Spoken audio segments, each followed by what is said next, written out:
नमस्कार। Doctor Rajendra Prasad private ITI में आपका स्वागत है। आज जो है वो है किरचॉफ लॉ। ठीक है, आज का जो टॉपिक है वो क्या है? किरचॉफ लॉ, यानी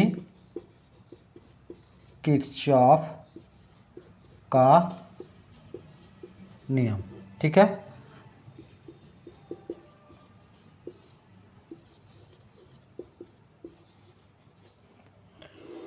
तो सर्वप्रथम हम लोग इसमें जानेंगे क्या है। ठीक है, किरचॉफ का नियम क्या होता है, किरचॉफ के नियम से हम क्या ज्ञात कर सकते हैं। ठीक है, और किरचॉफ का उपयोग, जो नियम है उसका उपयोग कहाँ किया जाता है। ठीक है, तो इसका मुख्य बिंदु क्या होता है कि किरचॉफ का कितने नियम है हम जानेंगे। किरचॉफ का नियम क्या है, इसके उपयोग कहाँ किया जाता है। ठीक है, तो किरचॉफ का दो नियम है। किरचॉफ का कितना नियम है? दो नियम है। और इसका उपयोग क्या किया जाता है कि इसमें जो परिपथ होता है, ठीक है, इसमें जो परिपथ है, परिपथ में धारा ज्ञात करने के लिए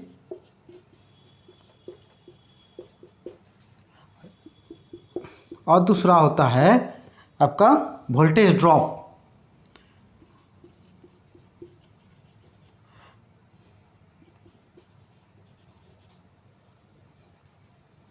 वोल्टेज ड्रॉप ज्ञात करने के लिए।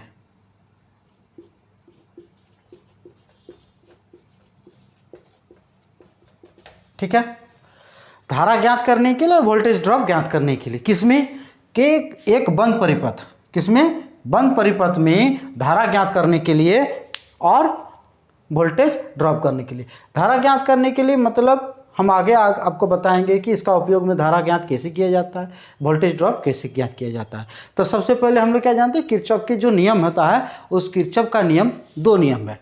तो पहला नियम की बात करते हैं किरचॉफ के। अब हम बात करते हैं कि किरचॉफ का प्रथम नियम। किरचॉफ का प्रथम नियम है क्या, इसके बारे में जानेंगे। क्या होता है, कोई एक नोड है, ठीक है, इस नोड में इनकमिंग करंट और आउटगोइंग करंट दोनों का जो बीजगणित योग होगा वो क्या होगा? शून्य होगा।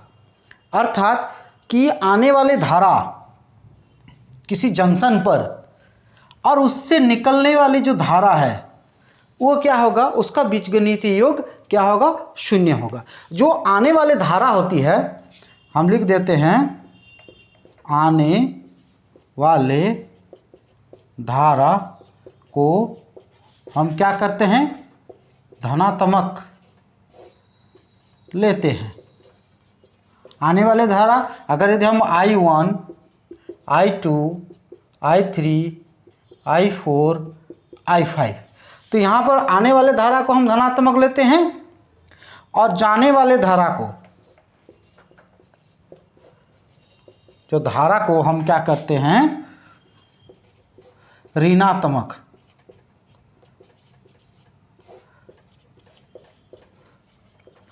ठीक है, इनकमिंग जो करंट है वो पॉजिटिव और जो आउटगोइंग करंट है वो नेगेटिव। ठीक है, अर्थात यहाँ पर हम बीजगणित योग के रूप में हम देखते हैं तो I1 प्लस I2, क्योंकि इसकी जो धारात्मक का क्या है, इसका भी पॉजिटिव हम क्या बोले कि आने वाले धारा, तो इनकमिंग, ये एरो से इनकमिंग को हम दर्शाते हैं कि I1 और I5 क्या किसी नोड पर या किसी जंक्शंस पर क्या करता है? मीट करता है। उसके बाद से ये जंक्शन से मेरा 3 लाइन चला जाता है, तो इसको हम क्या करेंगे?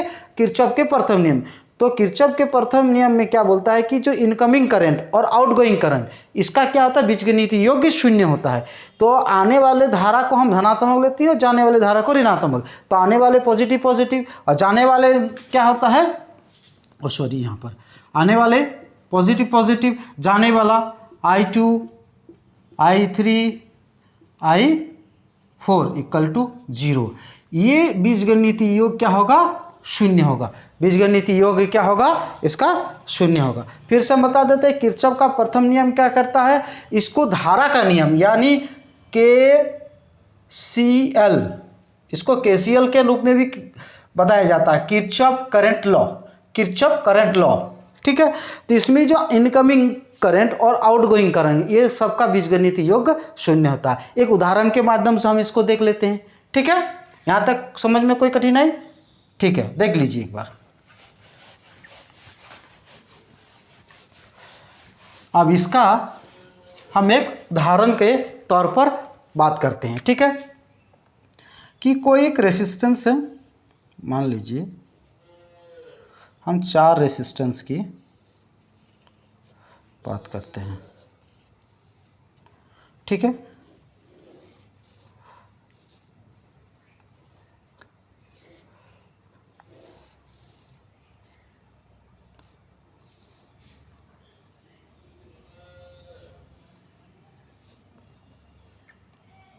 मेरा नोड से ये कनेक्टेड है। ठीक है, मेरा यहाँ पर जो वोल्ट सोर्स है ये मेरा 240 वोल्ट है, 240 वोल्ट है। ये R1 है, R2, R3, R4 करंट की धारा ये। तो ये क्या कर रहा है, तो यहाँ पर मेरा R1 कर लेते हैं 100 ओम, R2 करते हैं 40 ओम, R3 करते हैं 60 ओम, R4 करते हैं 150 ओम। ठीक है, या 120 ओम कर दीजिए, 120 ओम। क्लियर? ये क्या कर रहा है कि इसका ये वैल्यू है, ये एक सर्किट है, सर्किट में क्या होता है, करंट होता है। तो इसमें हमारा किरचॉफ का प्रथम नियम क्या बोलता है कि इनकमिंग करंट, देखिए ये इनकमिंग करंट आ रहा है, क्या आ रहा है, I1, I2,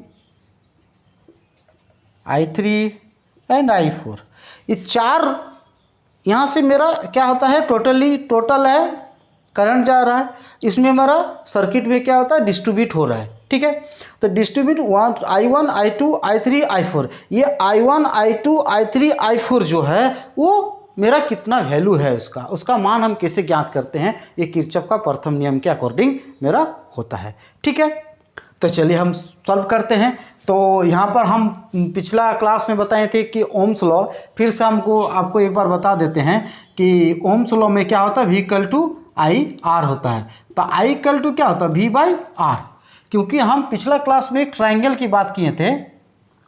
ट्राइंगल में क्या था कि ऊपर में वोल्टेज और बीच में यहाँ पर I और R था। अगर यदि हम I करेंगे तो ये दोनों में क्या होता है, मल्टीपल होता है, ये डिवाइडेड होता है। देखिए यहाँ पर क्या है, ये क्या है, डिवाइडेड का सिंबल्स। ठीक है, यानी I= क्या होता है, V/R। अगर हम R लेते हैं, R= V/I, लेकिन अगर यदि हम V लेते हैं तो ये दोनों में क्या होता है, ऊपर से क्या होता है, डिवाइडेड, और ये दोनों में सामने क्या होता है, मल्टीपल होता है, यानी IR। ठीक है, क्लियर? अब देखिए इसमें ही हम क्या करते हैं, इसका ही प्रयोग करेंगे। तो सर्वप्रथम हम नोट्स में I1 का क्या करते हैं, I1 का मान ज्ञात करते हैं। तो I1 का मान क्या होगा हमारा, V/R1 होता है। वोल्टेज कितना, 240, और यहाँ पर R1 कितना, 100 ओम। ठीक है, ये वोल्ट/ओम = क्या होता है, एम्पियर होता है, यानी 1010 यानी 2.4 एम्पियर। I2 क्या होगा, वही है V/R2, क्योंकि ये दोनों का वोल्टेज क्या होता है, देखो ये टर्मिनल जो वोल्टेज होता है ये दोनों का सेम होता है, टर्मिनल वोल्टेज क्या है, दोनों का सेम होता है। इसलिए यहाँ पर क्या होता है, I2 = 240/40 ओम्स, वोल्ट/ओम्स इक्वल टू कितना होता है, 6 एम्पियर, 6 एम्पियर। I3 = कितना होगा, V/R3 यानी 240/60, यानी हो गया 4 एम्पियर। ठीक है, I4 क्या होगा, चलिए V/R4 यानी 240/120 ampere equal to 2 ampere.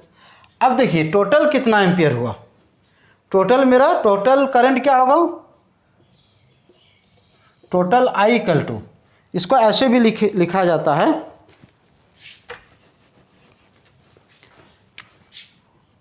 ITOT, यानी I टोटल बराबर क्या होगा, देखिए सबको जोड़ दीजिए, यानी 2.4 ampere plus 6 ampere plus 4 ampere plus 2 ampere.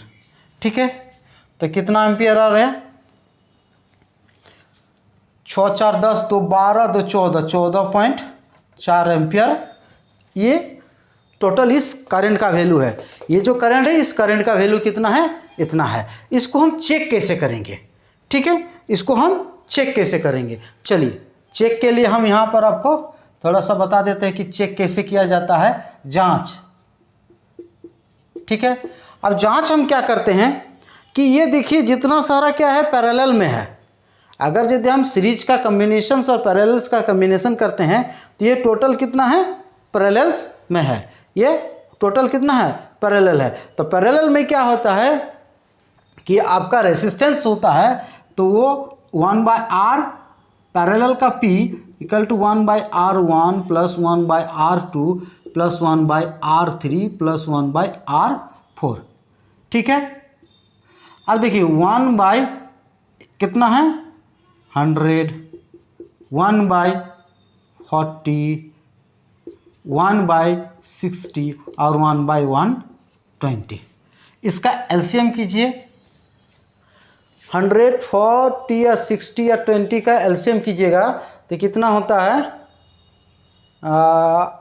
1200, 600 देखिए 600 इसका एलसीएम होता है, कितना होता है 600।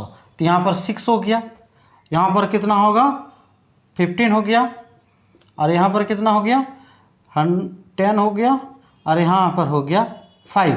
तो टोटल कितना हुआ, टोटल हो गया आपका 26/600, ये हो गया आपका 1/RP। तो इसको पलट दीजिएगा, यानी RP इक्वल टू 600/26।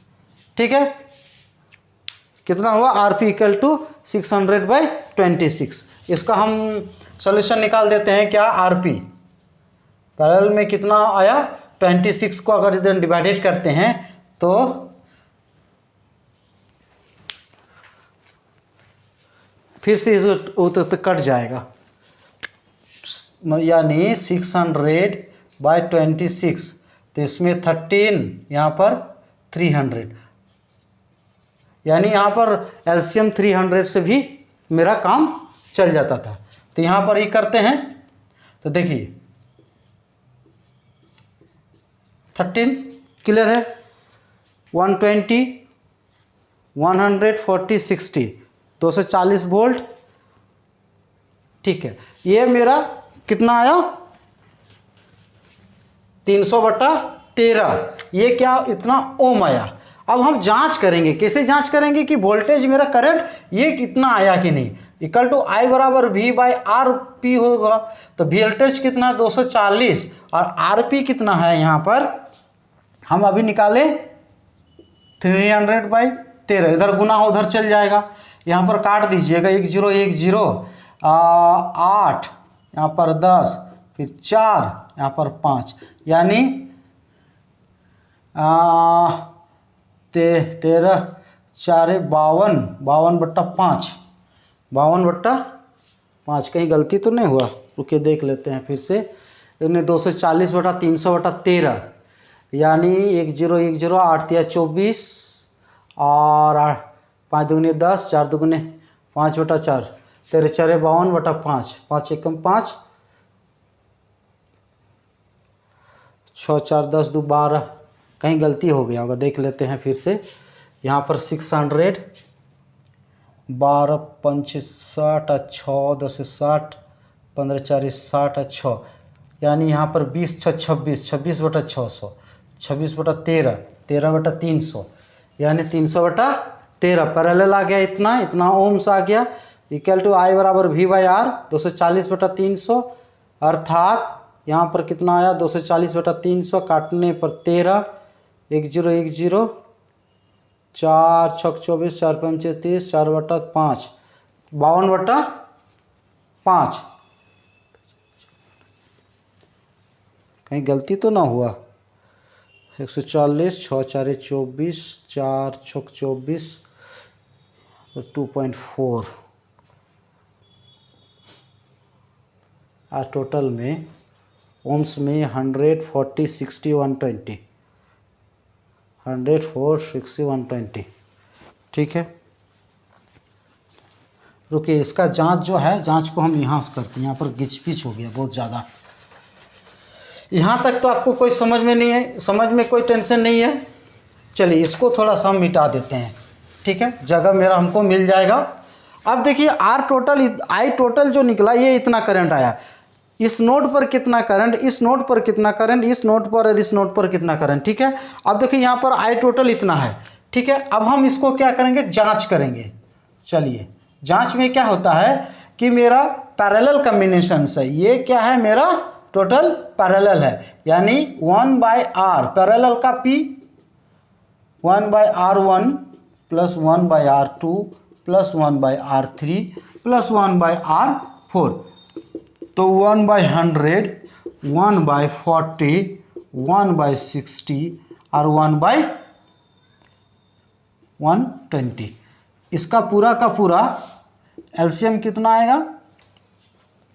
देखिए 100 3 4 40, यानी अगर यदि हम 300 का बात करते हैं तो 300 में ये 3 आ गया, यहाँ पर 4 7 28 7.5 आएगा, और यहाँ पर 5 आएगा, और यहाँ पर आएगा 120 2.5 नहीं 12 24 12 2.5। ठीक है, इसका टोटल कितना हो गया 1/RP इक्वल टू, यानी इस दोनों को करो 10 5 15 18 18/300 आएगा, 18/300। ठीक है, 1/RP 18/300। अब देखिए ये क्या आएगा, इसको पलट देंगे तो RP इक्वल टू कितना हो गया 300/18 ओम। ठीक है, इतना ओम है, इतना वोल्ट है, तो हमको करंट इतना मान आना चाहिए, अप्रॉक्सीमेटली इतना आना चाहिए। तो I बराबर कितना होगा, अब इसलिए I इक्वल टू क्या होता है 240 वोल्ट बाय 300 गुना 18। ठीक है, अब देखिए यहाँ पर 1 0 1 0, यहाँ पर जो अगर ये काटते हैं 6 से 6 5 30 और 6 4 24, यानी 18 4 कितना होता है 18 4 72 72/5 एम्पियर। अब इसको अगर यदि हम ये करते डिवाइडेड करते हैं तो कितना होता है 5 5 एकम 5 बचा कितना 2 22 5 4 20 बचा 2 20 5 5 4 20। देखिए अप्रॉक्सीमेटली इतना ओम आया और इतना एम्पियर आया, यानी ये जो हमारा अभी देखें हम क्या किरचॉफ का पहला लॉ में ये एक एग्जांपल के रूप में हम ये किए हैं। ठीक है, तो इसमें से जितना नोड्स पर जो इनकमिंग करंट हो रहा है और उसका आउटगोइंग करंट, तो आई टोटल जितना मेरा ये इनकमिंग करंट हुआ और इसके जो मतलब ये धारा जो डिस्ट्रीब्यूट होकर मेरा आउटगोइंग करंट हो गया। देखिए इसका जो सर्किट हुआ तो कैसे हुआ, मेरा एक धारा आ रहा है एक जंक्शंस पर और ये मेरा 4 डिस्ट्रीब्यूट हो रहा है। हम क्या बोले, किरचॉफ का जो फर्स्ट लॉ के अकॉर्डिंग क्या बोलते हैं कि आने वाले जो धारा और जाने वाले धारे उसका बीजगणितीय योग 0 होगा। ठीक है, ये मेरा किरचॉफ लॉ है। इसका जांच हम कैसे किए कि ये 4 रेजिस्टेंस है, 4 रेजिस्टेंस में ये करंट आया, ये नोड है, इस नोड से ये पूरा का पूरा डिस्ट्रीब्यूशन हो गया। क्या हुआ, इस नोड से ये पूरा क्या डिस्ट्रीब्यूशन हो गया। कितनी करंट में एक डिस्ट्रीब्यूशन हुआ 4 भागों में, 4 भागों में डिस्ट्रीब्यूशन होकर इसका जो टोटल इतना एम्पियर लिया। अब देखिए इसमें हम ओम्स लॉ का प्रयोग करके ओम्स लॉ का प्रयोग करके हम पूरा का पूरा इसका वेरिफिकेशन किए कि इतना ही आया। ठीक है, समझ में आया? चलिए इसको नोट डाउन कर लीजिए, स्क्रीनशॉट ले लीजिए। अब देखिए बात आता है इसमें किरचॉफ का सेकेंड लॉ। किरचॉफ का जो सेकेंड लॉ है वो क्या है? ठीक है, किरचॉफ का द्वितीय नियम। प्रथम नियम था करंट लॉ, द्वितीय नियम वोल्टेज लॉ। क्या है? Voltage law. चलिए किरचॉफ का वोल्टेज लॉ, किरचॉफ का द्वितीय नियम, किरचॉफ का द्वितीय नियम। द्वितीय नियम क्या बोलता है कि किसी परिपथ में वोल्टेज कितना ड्रॉप किया, वोल्टेज कितना उसमें ख़त्म हुआ ईएमएफ के तरह से। यानी अगर यदि हम एक उदाहरण के तौर पर ले लेते हैं कि कोई एक सर्किट है जिसमें ये रेसिस्टेंस मानकर चलते हैं, ये 3 रेसिस्टेंस हैं, आपस में सीरीज में कनेक्टेड है।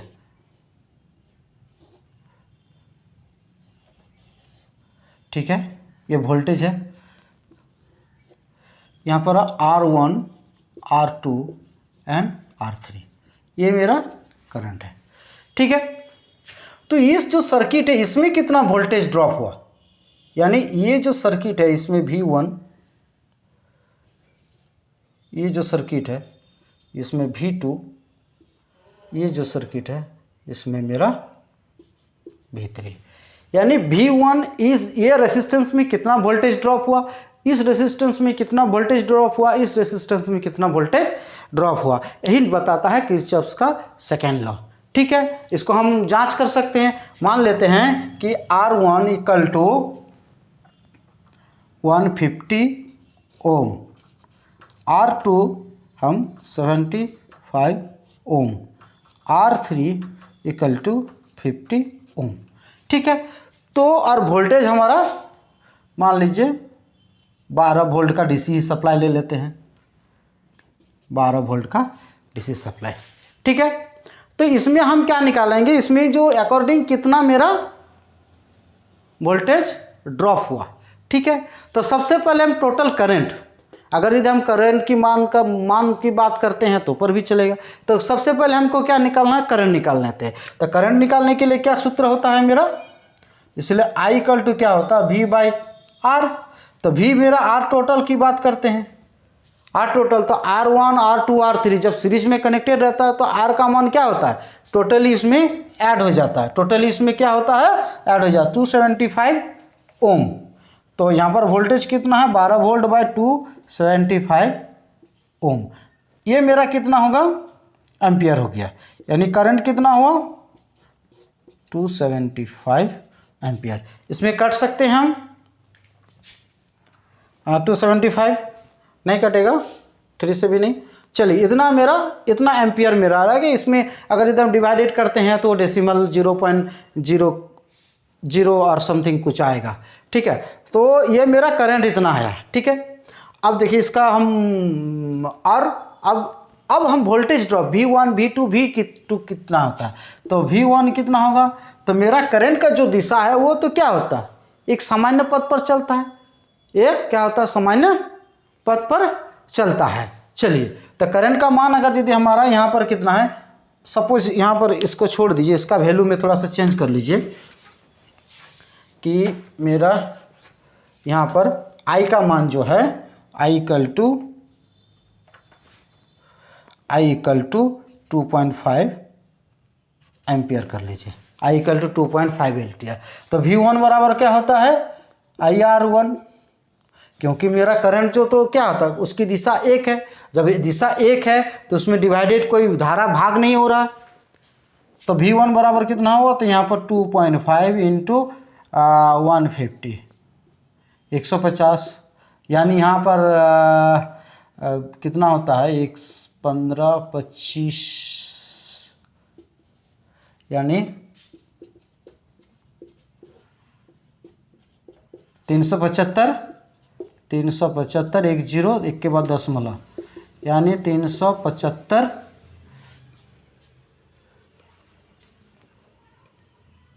V1 वोल्टेज ड्रॉप, रुके सुन, यहाँ पर नहीं हो सकता है उतना, बहुत ज़्यादा मार जा रहा है ना, यहाँ पर एम्पियर तो मेरा कम आएगा, ज़्यादा एम्पियर में आ रहा है। चलिए वही पहले वाला ही कर लेते हैं कि पहले वाला जो I1 था, I इक्वल टू कितना होगा, V/R टोटल, यानी V का मान कितना, 12 वोल्ट का 12 बाई यहाँ पर किया था 275 ओम, 275 ओम, ये रहने दीजिए, ठीक है। तो V1 बराबर कितना था कि 12, यानी V1 बराबर मेरा हो रहा है आपका IR1, I का मान कितना है 12/1 गुना R1, R का मान 150, इसको कैलकुलेटिव कीजिए तो देखिए 5 से कट गया, यहाँ पर भी 5 से कट गया, 5 × 5 = 25, यहाँ पर 6 11, यारे 12 × 6 72/11 मेरा वोल्ट, 72/11 वोल्ट आया मेरा। V2 में कितना वोल्ट का कंजम्पशंस हुआ उसका देख लीजिए, IR2 यानी 12/275 गुना आपका हो जाता है 75 ओम, ठीक है। इसको 75 से हम 5 से काटते हैं 15, और यहाँ पर 5 से काटते हैं 5 × 5 = 55, यहाँ पर 3 11, 12 × 3 = 36/11, ठीक है। अब V3 में मेरा वोल्टेज ड्रॉप कितना हुआ, V3 में मेरा हो रहा है कि IR3 का मतलब होता है यहाँ पर कि 12/275 गुना 50 ओम, ठीक है। अब देखिए यहाँ पर कट जाएगा 10, यहाँ पर कट रहा है 55, यहाँ पर 2, यहाँ पर 11, यानी 12 दुगुने 24/11। अब चलिए यहाँ पर हम वोल्टेज को, इसमें टोटल जिसका जो वोल्टेज होता है वो क्या होता है, टोटल क्या होता है, V1 + V2 + V3, क्योंकि सीरीज़ में है, ठीक है। तो जब सीरीज़ में है तो इसका वोल्टेज को हम जोड़ देते हैं, 72/11 volt plus 36/11 volt plus 24/11 volt, ठीक है। तो इसका टोटल 11 हो रहा है, 72 + 36 + 24, इसको 72 और 36 और 24, ये हो गया आपका टोटल हो गया 24 और 36 हो गया 60, 60 और 70 130, 132/11। चलिए 132 को डिवाइडेड करेंगे तो 12 वोल्ट आ रहा है। तो हम क्या देख रहे हैं कि इसमें जो भी डिफरेंट में कितना इसमें वोल्टेज ड्रॉप किया, ठीक है। इसके लिए और भी बहुत सारे लूप का होता है, वो जैसे अगर यदि हम इस लूप का, हम ब्रिज जो लूप होता है, ब्रिज लूप का भी हम आपको दूसरा दिन बता देंगे कि ब्रिज लूप में भी वोल्टेज जो ड्रॉप होता है वो कैसे होता है, ठीक है। इस तरह से भी एक लूप होता है, इस लूप में भी हम, ये ब्रिज लूप कहता है, ठीक है। इसका मैश रूल होता है, इसको भी हम क्या करेंगे नेक्स्ट क्लास में जब हम बताएंगे, तो नेक्स्ट क्लास में इसके बारे में हम लोग बात या चर्चा करेंगे किरचॉफ्स लॉ का, ठीक है। किरचॉफ्स लॉ का और 1-2 सॉल्यूशन करेंगे, जिसमें से हम लोग जानेंगे कि किरचॉफ्स लॉ से के माध्यम से हम किसी भी सर्किट में हम धारा को कैसे ज्ञात कर सकते हैं, और विभिन्न प्रकार का जो रेसिस्टेंस है उस रेसिस्टेंस में वोल्टेज कितना ड्रॉप होता है उसका बात, मतलब उसका कैसे निकालते हैं, ये हम लोग चर्चा करें, ठीक है। Thank you. और अगर यदि वीडियो आपको अच्छा लगे तो लाइक और शेयर जरूर कर लीजिएगा, और चैनल को सब्सक्राइबर जरूर कर लीजिएगा। Thank you.